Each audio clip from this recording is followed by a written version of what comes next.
Hello, I'm Judith Davis. This post is the fourth in a series that will enable you to create your own inner guide. In part one, I described how I discovered my own inner guide. And in part two, I described the many ways that an inner guide can help you. In part three, I began the explanation of what an inner guide actually is by describing how our mental pathways work.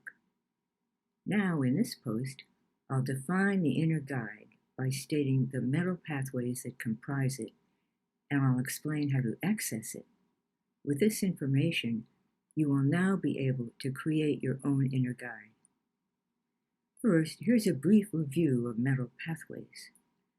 Our minds are composed of thousands, perhaps millions, of mental pathways.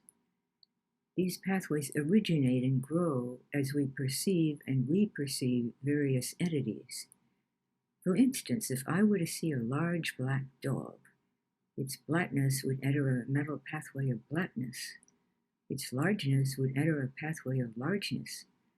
And the fact that it's a dog would enter the pathway of dogs.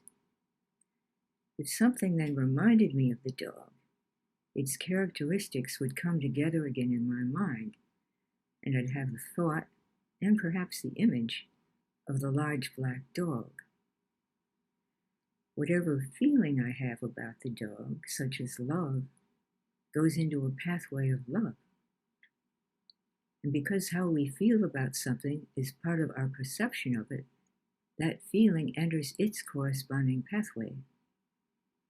We have pathways for all the kinds of things we've felt, such as fear, love, and even comfort. If you wish for something within your mind, it'll come into existence as a new mental pathway.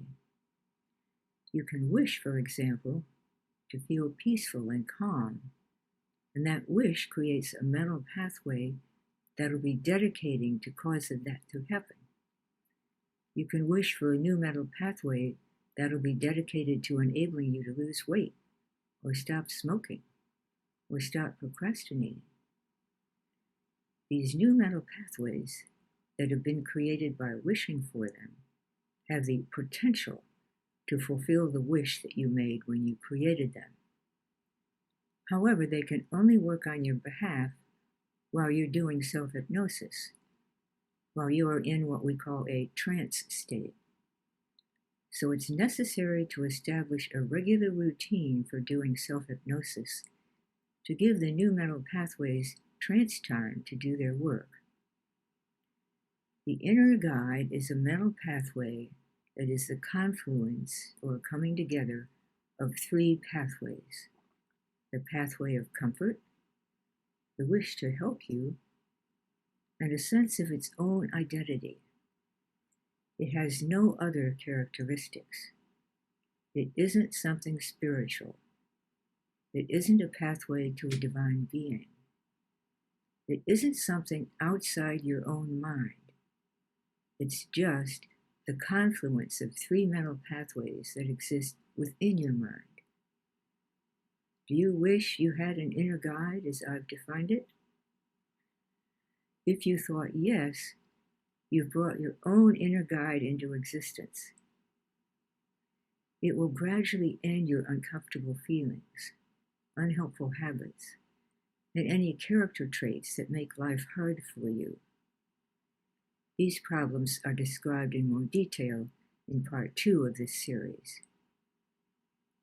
As with all new mental pathways that you may have created to help you, an inner guide needs trance time to do its work.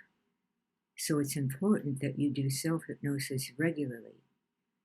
The ideal would be once a day, but for many people this isn't feasible. 2 or 3 times a week would be adequate. And I've had people who do it only once a week who've had results. If you haven't already, you can learn how to do self-hypnosis with the Emotional Comfort tool and begin to establish a routine for doing it regularly so that your inner guide can do its work. The wonderful changes that your inner guide will make for you will take time. But while you're waiting for those changes to happen, Each time you do self-hypnosis, you'll enjoy a period of peacefulness and calm. You'll undoubtedly have questions about this process and what it can do for you. You can contact me by asking a question or leaving a comment below. I look forward to answering your questions and helping you with your inner guide and self-hypnosis.